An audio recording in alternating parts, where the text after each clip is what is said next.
श्री स्वामी समर्थ. स्वागत आहे तुमचं माझ्या शिवस्वामी या भक्ती चॅनलवर. तर येत्या 18 डिसेंबरला मार्गशीर्ष महिन्यातील शेवटचा गुरुवार असणार आहे. या दिवशी आपल्याला व्रताचे उद्यापन करायचं आहे. उद्यापन हे नेमकं कोणत्या वेळेत करावं, त्यामुळे लक्ष्मी माता प्रसन्न होईल आणि आपण केलेल्या व्रताचं फळ हे आपल्याला मिळू शकेल.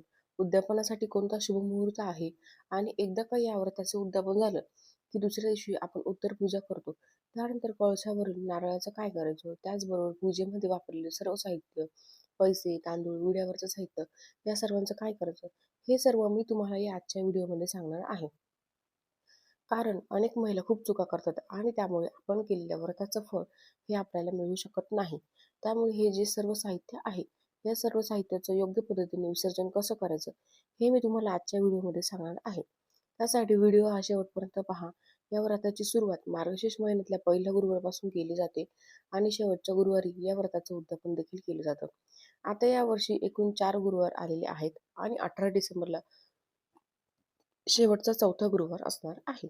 या दिवशी आपल्याला या व्रताचे उद्यापन करायचं आहे. आपण मार्गशीर्ष गुरुवारचं व्रत केलं असेल तर याचं उद्यापन देखील आपल्याला निश्चितपणे करावं, तरच आपल्याला या व्रताचं फळ मिळतं आणि तरच आपलं व्रत देखील पूर्ण होतं. त्यामुळे उद्यापन करणं देखील खूप गरजेचं आहे. काही महिलांचं जरी एखादा गुरुवार राहिला असेल, एखाद्या गुरुवारी अडचण आली असेल आणि त्यामुळे आपण त्या गुरुवारी पूजा मांडणी करत नसतो, पण आपण उपवास तरी करत असतो, त्यामुळे आपले हे व्रत खंडित होत नाही. त्यामुळे जरी तुमचा एखादा गुरुवार राहिलेला असेल ना, तरी सुद्धा तुम्ही शेवटच्या चौथ्या गुरुवारी उद्यापन हे करू शकता. एक गुरुवार राहिला म्हणून एखादा गुरुवार जास्त करायचा असं काही नाही. आपण उपवास तर केलेला असतो, त्यामुळे आपलं व्रत तरी सुद्धा पूर्ण होईल. उद्यापनासाठी आपण 5, 7, 9, 11 अशा संख्येने कुमारिका आणि सुवासिनी महिला बोलवत असतो. काही जणींना उद्यापनासाठी सुवासिनी किंवा कुमारिका मिळत नाही, कारण त्यांच्या ठिकाणी आसपास घर नसतात किंवा काही महिला बाहेरच्या गावी राहतात, त्यामुळे त्यांना जास्त 5-7 अशा संख्येने महिला किंवा मुली ह्या मिळत नाही. तर त्यांनी काय करायचं, किंवा तुम्हाला एक जरी मुलगी किंवा एक जरी सुवासिनी स्त्री मिळाली तरीही तुम्ही त्यांचं मानपान करून उद्यापन करू शकता.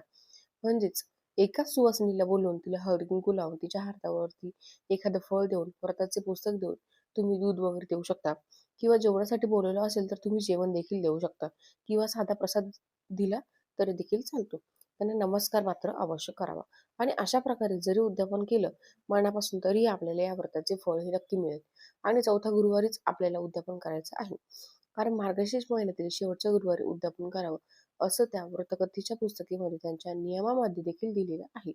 त्यामुळे शक्य झालं तर चौथ्या गुरुवारीच उद्यापन करावं. आणि चौथ्या गुरुवारी तुम्हाला जर काही अडचण आली असेल तर आपल्या घरातील दुसऱ्या किंवा शेजारी महिला असतील तर त्यांच्याकडून तुम्ही पूजा त्यांना मांडायला सांगा, त्यांना आरती करायला सांगा आणि आलेल्या सुवासिनींना हळदी कुंकू, एक एक फळ, व्रत कथेचं पुस्तक त्यांना द्यायला सांगा. उपास मात्र तुम्ही स्वतः करा आणि अशा प्रकारे सुद्धा तुम्ही उद्यापन करू शकता. आता शेवटी तुमची भावना ही महत्वाची आहे. व्रतकथेच्या पुस्तकाप्रमाणे, या पुस्तकात सांगितल्याप्रमाणे तुम्ही या व्रताचं उद्यापन करायचं आहे. तर आता उद्यापन नेमकं कोणत्या वेळेत करायचं, तर तुम्ही पूजा जरी सकाळी मांडलेली असेल किंवा संध्याकाळी मांडली असेल तरीही आपल्याला उद्यापन हे संध्याकाळीच करायचं आहे. आपल्याकडे सायंकाळची वेळ ही खूप शुभ असते, 6 ते 7:30 या वेळेमध्ये तुम्ही उद्यापन करू शकता. सायंकाळच्या वेळ ही लक्ष्मी येण्याची वेळ असते आणि आपण उद्यापनासाठी ज्या स्त्रिया बोलवतो तर त्या साक्षात लक्ष्मी स्वरूप असतात. साक्षात लक्ष्मीचंच आगमन हे आपल्या घरात होत असतं आणि त्या स्त्रियांना लक्ष्मी स्वरूप समजूनच आपण त्यांचं मानपान करत असतो. त्यामुळे लक्ष्मी आपल्यावरती प्रसन्न देखील होते आणि त्यामुळेच वातावरण सुद्धा खूप छान प्रसन्न असतं. त्यामुळे तुम्ही सकाळी सकाळी गडबडीत किंवा भर दुपारी उन्हाचं उद्यापन शक्यतो करू नका. सायंकाळच्या वेळी आपण अगदी प्रसन्न मनाने आपल्या इच्छेनुसार या व्रताचं उद्यापन करू शकतो. त्यामुळे आपल्याला घरातील वातावरण हे प्रसन्न ठेवायचे, आपलं घर स्वच्छ ठेवायचं असणं गरजेचं आहे. घरातील सर्व दरवाजे, खिडक्या आपल्याला उघड्या ठेवायच्या आहेत. घरामध्ये भरपूर प्रकाश असू द्यायचा आहे, कारण माता लक्ष्मीचे आगमन हे आपल्या घरात होणार असतं.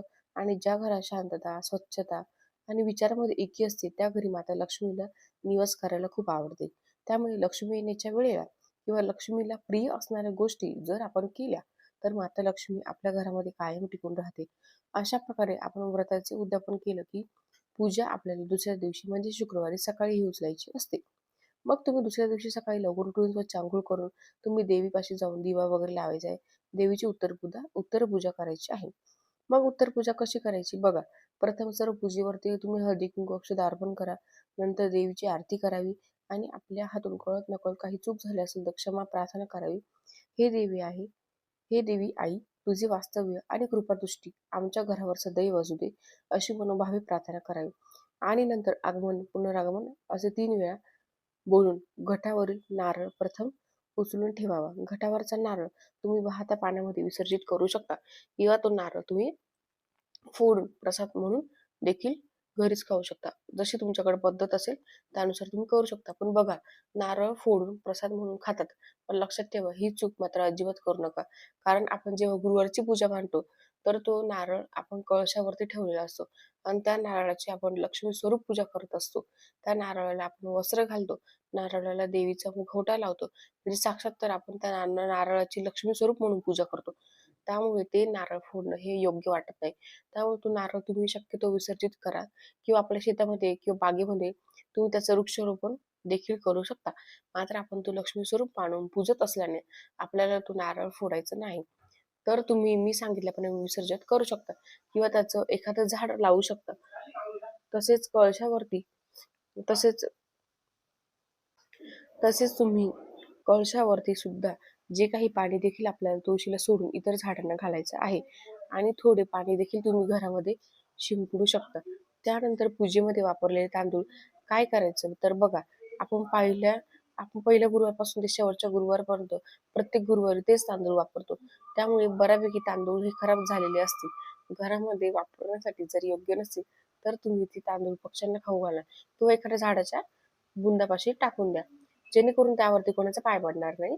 जर चांगले तांदूळ असतील तर त्याची गोड खीर बनवून तुम्ही घरामध्ये सर्वांनी प्रसाद म्हणून खाऊ शकता. त्याचबरोबर आपण कळशामध्ये एक सुपारी टाकतो आणि विड्यावरती आपण जे काही साहित्य ठेवतो तर ते सुद्धा आपण विसर्जित करायचं आहे. किंवा तुम्ही पान, फुलं, विड्यावरचं जे साहित्य हे सर्व आपण झाडाच्या बुंदापाशी देखील टाकायचं आहे. जेणेकरून त्या पूजेच्या साहित्यावरती इतरांचा किंवा आपल्या कुणाचा पाय पडणार नाही. आणि त्यानंतर आपण पूजेमध्ये जे वापरलेले पैसे म्हणजे आपण कळशामध्ये ₹1 नाणं टाकतो आणि विड्यावरती पण तुम्ही ठेवलेलं असेल तर ते पैसे आपण तिजोरीमध्ये ठेवायचे आहे. आणि नंतर दुसऱ्या कोणत्याही पूजेसाठी तुम्ही ते पैसे देखील वापरू शकता किंवा तिजोरीमध्ये तसंच ठेवू शकता. त्याचबरोबर मार्गशीर्ष महिन्यातल्या गुरुवारी आपण देवीची ओटी भरतो. म्हणजे आपण जी गुरुवारची पूजा मांडतो तर त्या देवीची आपण ओटी भरलेली असते किंवा काही जणांनी तर भरलेली नसेल तर अवश्य भरा. तुमच्या इच्छेनुसार तुम्ही खणा नारळाची किंवा साडेचोळीची ओटी भरू शकता आणि त्या ओटीवरती आपण आपल्या इच्छेनुसार साहित्य ठेवायचं आहे. फक्त तांदूळ आणि नारळ ठेवला तरी चालतो किंवा मग तुम्ही नारळ, तांदूळ, वेणी शृंगाराचे सामान, बांगड्या, पाण्याचा विडा किंवा तंबू या सर्व गोष्टी आपण ओटीमध्ये भरू शकता. जर तुम्ही भरली नसेल तर शेवटच्या गुरुवारी नक्की ओटी भरा आणि भरलेली असेल तर या ओटीच्या साहित्याचं काय करायचं असा देखील प्रश्न हा बऱ्याच जणांना पडतो. तर या ओटीमध्ये साहित्याचं साहित्य हे चांगलेच वापरावं, जेणेकरून आपण ते देखील वापरू शकतो. नंतर किंवा जर तुम्हाला वापरायचं नसेल तर तुम्ही ते कोण्या एखाद्या गरजू व्यक्तीला देखील ती ओटी दान करू शकता. नाहीतर घरातील सौभाग्यवती स्त्रीने वापरली तरी देखील चालतं. बाकी तुम्ही देवीचं वस्त्र, देवीचा मुखवटा, देवीला घातलेले दागिने हे तुम्ही पुढच्या वर्षी तेच वापरू शकता. ते बदलण्याची मात्र गरज नाही. पूजेमध्ये आपण जी काही फळं ठेवली असेल तर ती आपण घरच्यांनी प्रसाद म्हणून खाऊ शकतो. आणि या पद्धतीने पूजेत वापरलेल्या साहित्याचं हे योग्य प्रकारे विसर्जन केलं तर आपल्याला या व्रताचे फळ हे नक्कीच मिळू शकतं. तर तुम्ही अशा पद्धतीने योग्य वेळेवरतीच या व्रताचे उद्यापन करा आणि पूजेच्या साहित्याचे देखील अशा पद्धतीने विसर्जन करा. तर अशा प्रकारे तुम्हाला गुरुवारच्या व्रताचे विसर्जन करायचं आहे. तर कसा वाटला तुम्हाला आजचा व्हिडिओ मला नक्की सांगा. आवडला असेल तर व्हिडिओला नक्की लाईक करा. जास्तीत जास्त लोकांपर्यंत हा व्हिडिओ शेअर करा आणि असेच छान माहितीपूर्ण व्हिडिओज पाहण्यासाठी चॅनलला सबस्क्राईब करायला मात्र विसरू नका. व्हिडिओ शेवटपर्यंत पाहिल्याबद्दल अगदी मनापासून तुमची खूप खूप आभारी आहे. धन्यवाद. श्री स्वामी समर्थ. जय जय स्वामी समर्थ.